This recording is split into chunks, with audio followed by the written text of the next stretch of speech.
जी, उस दिन रात को करीबन 12:30, 11, 12:30 के बीच की बात है, जो 2 बार गाड़ी चली गई। हमने उनको एंट्री करवाने के लिए कहा है, तो उन्हें बदतमीज़ी बहुत किए, उन्हें गाली-गलौज करने, तो जैसे राजेश साहू है, उनको भी गाली-गलौज किए। बोले मैं तुम लोगों को मतलब बताऊँगा, दिखाऊँगा, ऐसा करके बोले उनने। गेट पर चढ़ाने से पहले की बात है? हाँ, ये पहले यानी 11 लगभग 11:30 के बीच की बात है। मतलब 2 राउंड गाड़ी गई है उसकी। हम लोग चाहते हैं ये इतना जो घटना घटी है उसके बाद तो सख्त से सख्त कार्रवाई की जाए और अभी एक को मुजरिम फांसी की डिमांड कर रहे हैं, सब फांसी होनी चाहिए आरोपी। फांसी तो होनी ही चाहिए और एक को मुजरिम बनाया है वो नहीं चलेगा। जो जितने गाड़ी में जितने लोग बैठे हैं वो भी मुजरिम है। पहले भी धमकी दी थी? पहले उसने धमकी दी थी कि तू गेट 2-3 बार ऐसी किया तो मतलब गेट खोलने तो उठ के जाना पड़ता है ना, 10-5 मिनट तो लगता ही है इंसान को। तो बोले तेरे को जान से मार दूंगा, तेरे को ऐसा कर दूंगा, तू कहीं भी दिखेगा तो ठोक दूंगा। आखिर वो उस दिन ठोक के चले गए। उनकी तो पहले जैसे गेट के अंदर जैसे पैर दबे थे, तो मैं तो सिर्फ जो देखी मुंह से खून निकल रहा था, कानों से खून निकल रहा था, तो मैंने यही वाला चुन्नी से उनके कान को दबा के रखी थी। सर से खून जो छिला हुआ था वहाँ से खून निकल रहा था, उनका ब्लड। किस तरह से उन लड़कों ने पहले 2-3 बार उसे धमकी दी और उसके बाद आखिरकार उसके ऊपर कार चढ़ा दी। जो उनकी प्लानिंग थी कि आज गणपत साहू की जान लेनी है, उन्होंने सोच के आए थे। मैं जब उनको आईसी रूम में देखने के लिए गई, जब उनके माथे में पसीना देखी, मैं बहुत खुश हुई कि इनके माथे में पसीना आया, तो यानी थोड़ा शरीर उनकी गर्मी मिल रही है। तो मेरे हाँ जान आ रही है। मैं बहुत भगवानों से दुआ करी कि इनकी जान बचे, जो भी जैसा भी लंगड़ा लूला भी बन जाएगा तो मैं इनकी सेवा करने के लिए तैयार हूँ। ये रोड चौहान ग्रीन वैली जाने वाली रोड है और 23-24 जनवरी की रात तकरीबन 1:45 बजे के आसपास इस रोड में, इस गेट में एक दर्दनाक हादसा हुआ था।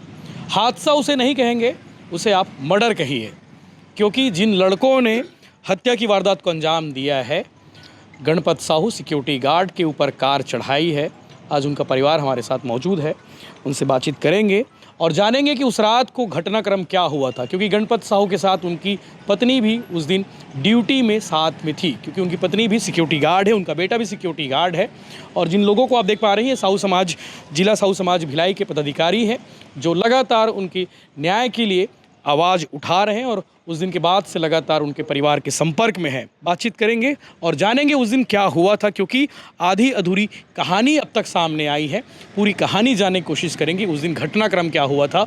और उन लड़कों ने धमकी भी दी थी जान से मारने की और उन्होंने जान से मार ही दिया। बातचीत करें तो उनकी धर्मपत्नी हमारे साथ मौजूद है। क्या नाम है आपका? जी, मेरा नाम पुष्पा साहू है। जी पुष्पा जी, उस दिन के घटनाक्रम क्या हुआ था, आप मुझे बताइए।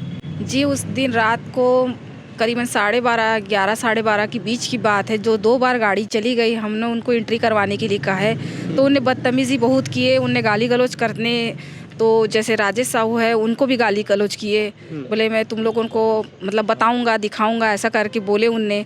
गेट पर चढ़ाने से पहले की बात है? हाँ, ये पहले यानी 11 लगभग 11:30 के बीच की बात है। मतलब 2 राउंड गाड़ी गई है उसकी। तीसरे राउंड जो गाड़ी गई, तो जब तीसरे राउंड की रिटर्न में आए हैं तो उनने हादसा किए हैं। कार चढ़ाई है? कार सीधा ही चढ़ा दी। जैसे उन्हें खोलने के लिए गए, वो गाड़ी में उतना हम लोग ध्यान भी नहीं दिए कि गाड़ी में चित्र लगा हुआ है, किसी की गाड़ी है, ये है। सामने से आदमी देखता है, सिर्फ वो पोजीशन दिखता है सामने का, भाग ही दिखता है, आजू बाजू का वो नहीं दिखता है। वो गाड़ी पहचान लिए थे कि हाँ, बार-बार आ रही गाड़ी? हाँ, बार-बार आ रही जा रही है, ऐसा करके तो हम लोग पहचान ही लिए थे। फिर जब गाड़ी चढ़ाए तो हम तो अपनी सूद-बूद में इधर ही हो गए थे।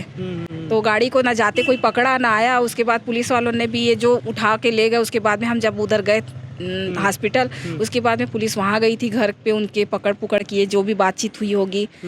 तो उसकी गाड़ी के अंदर में पहले जब वो ऐसे हाथ रख करके जब हम लोगों को धमकी मारा कि मैं देख लूंगा, ऐसा करके बोल के गया। किस बात को लेके विवाद हुआ था, मतलब ऐसे क्या बोल दिया था? मतलब सिर्फ कुछ नहीं हुआ था, बस हम लोग एंट्री करवाने के लिए बोले, तो वो बोले कि मेरे को जाना माना मैं व्यक्ति हूँ, तुम लोग मेरे को नहीं जानते हो मैं कौन हूँ, इस तरह बोला। लेकिन हमने बोले कि आप कोई भी कुछ भी हो गए, हमको उससे कोई लेना देना नहीं, हम अपनी ड्यूटी कर रहे हैं। वो सचिन ही था, जिसको जानते हो सचिन को?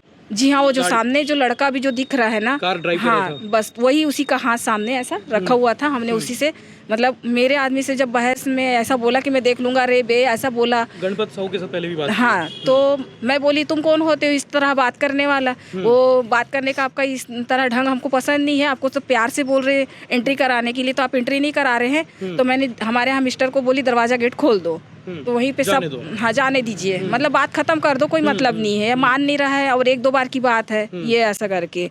तो फिर वो 2 बार जो गए तो तीसरी राउंड में आते के समय में उनने ऐसा हादसा किए हैं।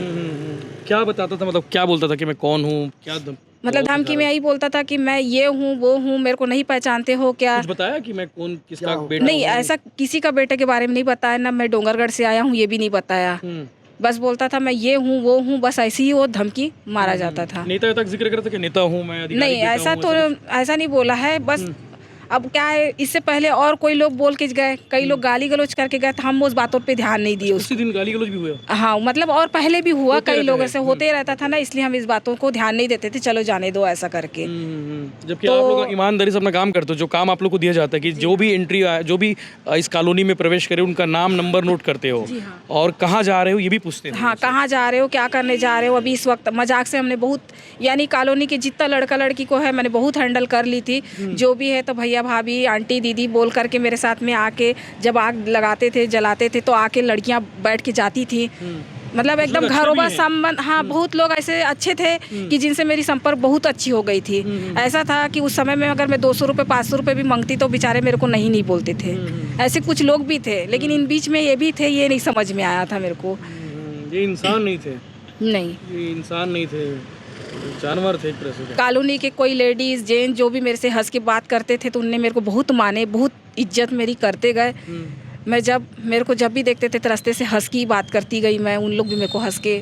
उस दिन गणपत जी उनका गेट खोलने गए थे, कार को आते हुए देखते हुए गेट खोल ही रहे थे। कार स्पीड आ रही थी ना, बहुत स्पीड में थी वो। बहुत स्पीड में थी, तो वो खोलने जा रहे थे तो मैंने और उनको बोली कि ये कार बहुत स्पीड आ रही है तब हट जाओ। लेकिन वो बहुत गेट तक नजदीक पहुंच चुके थे, खोल ही तो देता हूं सोचे वो। हाँ, तो वो सोचे थे मैं खोल लूंगा, लेकिन वो ना ऐसा हाथ करने ही गए थे तो उतने में आके कहाँ छोटे आई थी उनको? उनकी तो पहले जैसे गेट के अंदर जैसे पैर दबे थे तो मैं तो सिर्फ जो देखी, मुंह से खून निकल रहा था, कानों से खून निकल रहा था, तो मैंने यही वाला चुन्नी से उनके कान को दबा के रखी थी। सर से खून जो छिला हुआ था वहाँ से खून निकल रहा था उनका ब्लड। फिर वो इनको तो ऐसे हमने पकड़ के रखे थे तो जो जूता और पैर नहीं निकल पा रहा था। मैं बहुत जन की मदद मांगी, भैया दौड़ो दौड़ो दौड़ो, इनकी मदद हेल्प करो करके। बहुत लोगों ने भी मेरे साथ किए मदद, बोल बोल के चिल्लाए। तो आए तो 150 आदमी जो उठाए, तब वो जा कर के पहले तो जूता निकल ही का नाम ही नहीं ले रहा था, तो उसको कैंची से काटे हैं जूते को। जी हाँ, जूता फंसा हुआ था गेट उसके में। हाँ जूता फंस गया था। फिर तो उसकी पूरे जो मांस निकले थे तब बड़ी जान ले दे करके निकली है, लेकिन उनके शरीर में कोई दम नहीं था। ऐसे पूरे हाथ पैर ऐसे पूरे लुंजर हो गया था, नहीं हिल रहे थे पूरे। जान ही नहीं थी उसमें। नहीं, जान नहीं था, कुछ नहीं था। फिर मैं समझ में तो मेरे को आ गया था कि इनकी पूरी शरीर की पूरी बॉडी पूरी टूट चुकी है, कुछ भी चूरा चूरा हो गया।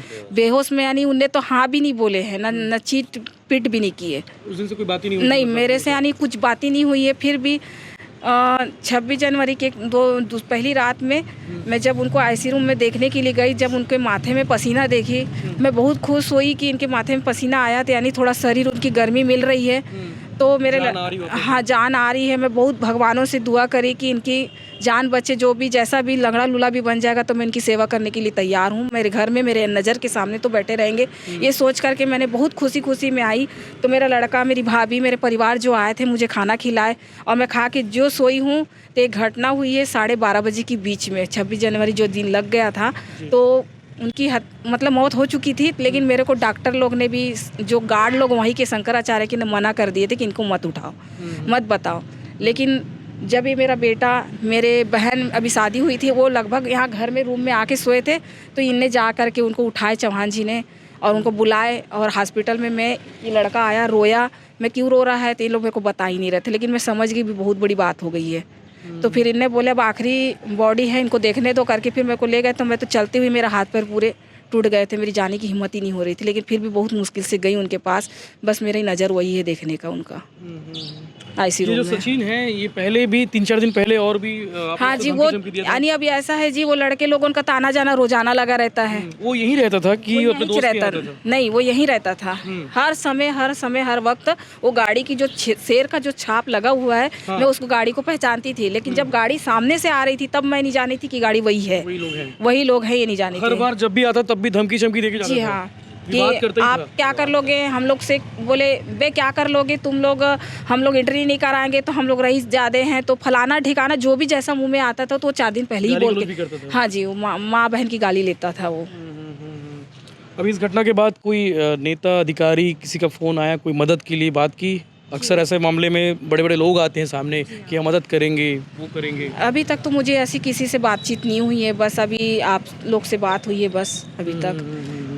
बाकी प्रशासन की ओर से कहीं प्रकार की और कुछ? नहीं, अभी जो ग्रीन वैली के जो अध्यक्ष लोग हैं उन्हीं लोग मेरे को सोसाइटी वाले जो मेरे को हॉस्पिटल में उनसे मुलाकात जो हुई उसके बाद अभी मुलाकात मैंने किसी से नहीं की है। बिल्डर की ओर से क्या पहल की? कुछ उन्होंने कहा कि मदद करूंगा करके वो बोले थे?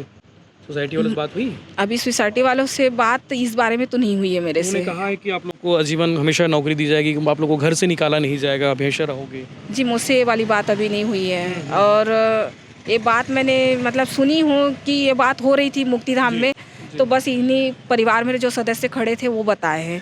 तो मैं सिर्फ मुलाकात करोगे तो शायद आप बात हो इस बारे जी में। हाँ। ये आपका बेटा दीपक है? जी हाँ। आप भी सिक्योरिटी गार्ड हो यहाँ पे? जी सर, मेरा नाम दीपक साहू है। मैं सिरसा गेट में वॉचमैन का ड्यूटी करता हूँ, गार्ड का। मैं उस दिन ड्यूटी में था, 8 बजे मेरी छुट्टी होती है। मैंने पापा से आखिरी बार बात की थी, ड्यूटी पे जा रहे थे साइन। जी नहीं, उसी दिन की बात। हाँ जी जी, उसी दिन की बात है। मैं 8 बजे साइन करने स्टोर आना पड़ता है मुझे, तो सिरसा गेट जी स्टोर के पास में मैं 8 बजे आता हूँ साइन करने के लिए। तो साइन करके जस्ट मैं स्टोर से निकला हूँ, उतने में पापा की मुलाकात हुई मुझसे, और उन्होंने कहा क्या आपकी मम्मी घर पे है, चावल बना रही है, तो उन्हें जल्दी भेजना, साइन करना है, ऐसे करके उसी आखिरी बात हुई है। उससे तब से बात नहीं हुई, मुझे ना देखे। आप समझ सकते हो। अच्छा, आप लोग बताया था कि आप लोग बालाघाट चले गए हैं, तो मेन घर बालाघाट ही है आप लोग का? जी, बालाघाट वारासिवनी बुदबुदा कोचवाई में हमारा छोटा सा घर है। बालाघाट जिला में कहाँ पे? बालाघाट वारासिवनी तहसील बोटेझरी पड़ता है। छोटा छोटा गांव है, जैसे छोटे छोटे वहाँ घर है, लेकिन वो घर टूट चुका है। वो घर में ना रहने के लायक है ना कुछ नहीं। पहले कवेली का मकान था, अब यहाँ काफ़ी समय से आ गए। कितने साल हो गए यहाँ पे? यहाँ 15 साल हो चुके हैं मेरे को। जी हाँ। आपकी शादी भी यहीं हुई है? हाँ। आप भी बालाघाट से हैं? जी हाँ, मतलब वो मेरा ससुराल था और ये मेरा मायका था। जी जी जी, ठीक है। अभी क्या डिमांड रहेगी? मतलब चूँकि आपके घर में कमाने थमाने वाले अब सब तीनों कमाते थे, अब आपका मुखिया ही नहीं रहा, तो शासन प्रशासन से कोई डिमांड भी होगी आपकी? तो इन लोग की आर्थिक स्थिति बहुत। क्या नाम है आपका? मेरा नाम सुरेश चौहान है जी। इन लोग की आर्थिक स्थिति बहुत ज़्यादा दयनीय है जी। नहीं इनका कोई यहाँ घर है, शुरू से 15 साल से किराए में ही रह रहे हैं जी। और न कोई यहाँ खेत खार है, सिर्फ इन लोग मजदूरी कर रहे हैं शुरू से 15 साल से। तो पिछले 1.5 साल से लगभग ग्रीन वैली में, चौहान ग्रीन वैली में गार्ड का काम कर रहे हैं। तो हमको प्रशासन से ये उम्मीद है कि इनका आर्थिक सहयोग करे जी, क्योंकि इनका मेन जो मुखिया था घर का कमाने वाला वही चला गया। जी। अब इनके 2 बच्चे हैं, ये हैं, इनका पालन पोषण के लिए आर्थिक सहायता हमको मिलना बहुत ज़रूरी है। तो हम उम्मीद करते हैं कि शासन, आप लोग बोलिए, शासन प्रशासन से आपके माध्यम से जी जी वहाँ तक बात पहुँचे ताकि इनकी आर्थिक मदद हो सके। साहू मित्र सभा के जिलाध्यक्ष खेदराम साहू जी हैं, जो लगातार लगे हैं। आप लोग कल भी आए थे, आज भी आए हैं। आप लोग की ओर से भी डिमांड आ रही है, क्या चाहते हैं आप लोग इस मामले में? हम लोग चाहते हैं ये इतना जो घटना घटी है उसके बाद तो सख्त से सख्त कार्रवाई की जाए। और अभी एक को मुजरिम फांसी की डिमांड कर रहे हैं, सब फांसी होनी चाहिए आरोपी। फांसी तो होनी ही चाहिए, और एक को मुजरिम बनाया है वो नहीं चलेगा। जो जितने गाड़ी में जितने लोग बैठे हैं वो भी मुजरिम हैं। उनके ऊपर कितने लोग थे? कुछ आप लोग को देखे थे? पीछे 3 लोग थे, सामने में 2 लोग बैठे थे। यानी कि 5 लोग थे जी हाँ, और लड़कियां घर के रूम के अंदर में 2 लोग थे, उसके साथ में एक लड़का और मौजूद था। जो एक लड़का पेंट हाउस में था, ऐसे पूरे 9 लोग थे पूरे। क्या करते थे लोग, मतलब यहाँ पे रह के, मतलब कुछ? भाई वो शराब पानी पी के ऐसी ही करते थे। अब हम लोग के पास में एंट्री कराने आए, कभी एक खान बिलाद में कई जैसे 9 जन के बीच में खान आया होगा, एक बात की बात। तो उन लोग ने यही बताया कि हम शंकराचार्य में पढ़ाई करने आए हैं, हम लोग डॉक्टर है, फलाना है, वो है, ये करके यही बताते जाते थे। कई बहुत यहाँ की पब्लिक लोग, लड़के लोग ना रात के 2 बजे जाते थे, 3 बजे जाते थे कि हम चाय पीना है, खाना खाना है, ढाबा जाना है, ये करना है, वो करना है। ये सचिन सिंह के बारे में कुछ जानकारी है कि ये क्या करता था यहाँ पे? हम मतलब भिलाई में रह के नहीं, इसकी जानकारी मुझे नहीं थी। जी। बस जी। उसका थोड़ा रोब ऐसा था कि उसको देख करके आदमी ऐसा लगता था कि अलग टाइप में इससे बात करना उचित नहीं रईस ज़्यादा ही था है। वो। बस जी। साहू जी। सबका साहू समाज का मांग है जी। कि अभी एक के ऊपर मुजरिम बनाया है, 5 को मुजरिम बनाया जाए और इन लोगों को फांसी के सिवाय कोई आगे हमको पीछे मंजूर नहीं है। पुलिस ने छोड़ दिया है, एक जन को पकड़े हैं। एक जन को पकड़े हैं, तो हम लोग अभी शासन से मांग करेंगे कि जो 5 लोग हैं, 5 को मुजरिम बनाया जाए, सबको अंदर किया जाए और इनके परिवार के लिए शासन प्रशासन चाहे मुजरिम से कम 1 करोड़ की राशि इनको दी जाए, तो इनके परिवार का भरण पोषण हो सके। और चौहान को से भी ये कर देंगे कि इन लोगों को परमानेंट नौकरी दिया जाए। उन्होंने ऐलान किया है, कहा कि जिंदगी भर नौकरी रहेगी इनकी। तो हम लोग तो सुने नहीं हैं, हम लोग आके सामने बात करें, क्योंकि हम लोग फुहड़ सुन रहे हैं। कोई बोल रहा है ये हो गया, वो हो गया, वो ऐसा कुछ नहीं, झूठ बोल रहे हैं सब। नहीं, सीएसपी साहब के सामने कल मीटिंग हुई थी, ऐसा उन्होंने कहा है कि सीएसपी साहब के सामने मीटिंग हुई है, सोसाइटी वाले भी थे, उनके सामने उन्होंने कहा कि आजीवन इनको नौकरी दी जाएगी, सीएसपी साहब के सामने। अच्छा, ठीक है। तो ये हम लोग शासन से प्रशासन से चाहे मुजरिम से परिवार से कम 1 करोड़ की राशि से कम हमको स्वीकार समाज को नहीं है। जिसने गाड़ी चढ़ाई है सचिन सिंह, वो भी मुआवजा दे। हाँ, मुआवजा दे। जो गाड़ी चढ़ाई, वो मुजरिम है ना, जो गाड़ी चढ़ाई है वो भी मुआवजा दे। 1 करोड़ से कम हमारे समाज की तरफ से कोई स्वीकार नहीं करेंगे। और जो 5 लोग गाड़ी में बैठे थे, सबको मुजरिम बनाया जाए, सबको अंदर किया जाए, सख्त से सख्त कार्रवाई और फांसी की सजा दी जाए। इतने गरीब परिवार को रौंद दिया बेदर्दी से, उनको ड्यूटी कर रहे थे। हाँ, ईमानदारी से ड्यूटी कर रहे थे, उनके परिवार भी थे और बेदर्दी से काम किया। और यहाँ पर ये जो बता रहे हैं जैसे कि अवैध यहाँ पर क्या बोलते हैं कार्य चल रहा है, जो भी घटना घट रहा है, इसके ऊपर अंकुश लगाया जाए शासन प्रशासन, क्योंकि इन लोग जो बता रहे हैं उस हिसाब से लगता है कि अवैध धंधा चल रहा है यहाँ पर। अब ये कॉलोनी वाले क्या कर रहे हैं, क्या समझ रहे हैं, ये समझ से परे है। तो शासन से मांग करते हैं इसके ऊपर अंकुश लगाया जाए और सख्त सख्त कार्रवाई की जाए। आप मुख्यमंत्री से मिलेंगे, गृह मंत्री से मिलेंगे आप लोग? अभी पहले तो विधायक से बात हुई है, अभी जितना हो सके फिर बोलेंगे, एसपी को लेटर देंगे पहले। उन्होंने कहा कि 50,000 रुपये उनके, 50,000 रुपया आर्थिक मदद के लिए फिर हाल तुरंत दूंगा बोले हैं। और हम लोग पहले एसपी को लेटर देंगे, फिर जाएंगे अपने गृह मंत्री के पास। जी, आप लोग की ओर से भी कोई मदद की जा रही है? आप लोग साहू समाज की? हम लोग कल तो मीटिंग किए थे, जो भी आर्थिक मदद हम लोग कलेक्शन करके समाज को उसके देंगे इनको। तो अभी इस दुख की घड़ी में जी, जितना हो सके हम लोग करेंगे। कल मीटिंग हो गई हम लोग का, सब कलेक्शन करके इनको परिवार को आर्थिक सहायता करेंगे। शब्बो खड़ से। जी, उस दिन ड्यूटी में थी आप भी? क्या हुआ था आपके? चारों कर रहे थे ड्यूटी। जी, तो हम लोग उन सब बैठे थे, जी, तो उधर से गाड़ी आई, हम लोग आगे तापते हुए बैठे हुए थे। उधर से गाड़ी आई, ये गेट खोलने गए, खोल ही रहा था, देखिए वो लाया और स्पिरिट में एकदम से चढ़ा दिया हम पे। पहले भी धमकी दी थी? पहले उसने धमकी दी थी कि तू गेट 2-3 बार ऐसी किया, तो मतलब गेट खोलने तो उठ के जाना पड़ता है ना, 10-5 मिनट तो लगता ही है इंसान को। तो बोले तेरे को जान से मार दूंगा, तेरे को ऐसा कर दूंगा, तू कहीं भी दिखेगा तो ठोक दूंगा। आखिर वो उस दिन ठोक के चले गए, और ऐसा ठोका कि वो जगह पूरे पैर उसके इसमें फंस गए थे गेट में, सर में उछल के लगा पूरा, यहाँ से मुंह से खून, कान से खून। मैं तो ऐसी पकड़ी थी, हम 4 जन गए थे, एक राजेश, मैं, ये यहाँ पर ले गए पहले पुलिस की गाड़ी में, ये लाल बहादुर शास्त्री, वहाँ से बोले इसकी कंडीशन ख़राब है, फिर वहाँ पर भेजे दुर्ग हॉस्पिटल। फिर वहाँ से भी बोल दिए कि इसको मेघाहारा ले जाओ। मेरी गरीब आदमी, हम लोगों ने कहाँ ले जाएंगे, ले जाते हमारे पेशेंट का तो कुछ भी हो सकता, डेट हो जाए रास्ते में या कुछ हो जाए, तो उसकी ये करोगे क्या, बात पैर जोड़ी तो मतलब बहुत ही। वो तो 3 दिन से मतलब बात भी नहीं किया ना, चीत भी नहीं किया, होश ही नहीं था ना उसको। तो यहीं से फिर बड़ी मुश्किल से उसके हाथ पैर जोड़े, तो वो साहब ने, डॉक्टर साहब ने लिए उनको। फिर वहाँ से फिर शंकरा ले गए। शंकरा में फिर वहाँ पर बोली इसकी स्थिति खराब है, तो रेनू आईसी में डाल दिए। वहाँ पर कितने 12 बज के कितने तो मिनट के 12:30 बजे करीब लगभग उसका डेट हो गया। जी, आश्वासन दिए हैं चौहान वाले कि इसको हम परमानेंट नौकरी देंगे और जो रूम को जो दिए उसको परमानेंट रहेगा। ये हमको समाज के सामने लिखित पे चाहिए, क्योंकि भरभली बात चल रही है यहाँ पर, कोई कुछ बोले कुछ। यहाँ बैठे तो मैनेजमेंट बैठे, पुलिस प्रशासन बैठे, और लिखित में इस परिवार को परमानेंट नौकरी और जो रूम में रहते हैं उसको परमानेंट के नाम से रजिस्ट्री किया जाए। लेकिन सरकार से लड़ाई भी आप लोग को बहुत मजबूती से लड़नी पड़ेगी। 1 करोड़ रुपए इनको परिवार को दिलाना है समाज। हम जाएंगे पहले स्टेप बाई एसपी से पहले लेटर जारी देंगे उसको, फिर गृह मंत्री से जाके मिलेंगे। इस परिवार का तो मुखिया चले गया, अब इनकी कौन करेगा? हाँ, तो उसके लिए हम लोग गृह मंत्री के पास जाएंगे, समय लेके उसको बोलेंगे 1 करोड़ इसको मुआवजा उस मुजरिम से जो इतना बड़ा एक्सीडेंट किया है उसके परिवार को मिलना चाहिए 1 करोड़। और शासन प्रशासन से भी यथासंभव सहयोग के लिए हम लोग लड़ाई लड़ेंगे। सर वो इंसान तो छूटना नहीं चाहिए, उसको तो ऐसी कड़ी से कड़ी सजा मिलनी चाहिए ना कि वो वापस ना आए। तो कितने वो मतलब दोनों थे, लड़का और लड़की, लड़की का तो कुछ बता ही नहीं रहा है। सिर्फ लड़के का दिखा रहा है, 5 जन बोलते ये हुए थे, 5 या 6 जन, 4 की जमानत हो गई बोलते। और कड़ी से कड़ी सज़ा मिलनी चाहिए, मेरे ख्याल से तो फांसी मिलनी चाहिए, फांसी से कम नहीं होनी चाहिए, क्योंकि इतनी बुरी तरीके से मैं देखा हूँ उनको, इतनी बुरी तरीके से उनको ठोका गया है, क्या वो अपने होश से पूरा कोमा में चले गए थे। वो उसके बाद आखिर जान चली गई। आखिर जान चलेगी, 12:21 में उनकी जान चलेगी। बेचारी, उसका कोई सहारा नहीं है, सहारा तो चले गया ना उसका, वो वापस तो आने से रहा।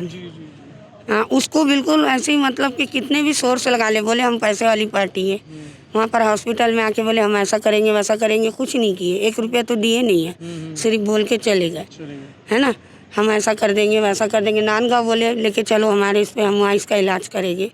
जब वो यही डॉक्टरों ने जवाब दे दिए तो वो नानगांव ले जाके क्या करेगा। अच्छा, उन लोग आए थे क्या कोई? वो 2 जन को भेजा था, वो लोग, उसके दोस्त लोग आए थे। उस दोस्त में से मेरे को कोई लोग पहचानते थे, बहुत हिम्मत लगा रहे थे कि नहीं पुष्पा दीदी ऐसी बात नहीं है, हम लोग तुम्हारा संपर्क पे खड़े, हमारा एक आदमी यहाँ तुम्हारे साथ हॉस्पिटल में रहेगा, पैसा खर्चा कर, हर दवाई खर्चा करते रहेगा। लेकिन उसने जो बोल के गया तो दोबारा आने की नाम ही नहीं जानते हैं उन लोग को? जी हाँ, पहचानती हूँ उसमें से एक लड़के को मैं।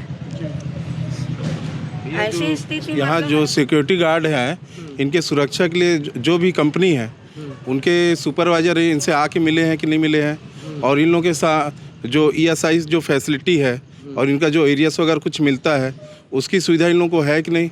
और इन लोग इतने दिनों से काम कर रहे हैं, ये तो सुविधा होगा। अभी तक आप लोगों से सुपरवाइजर आके मिले हैं?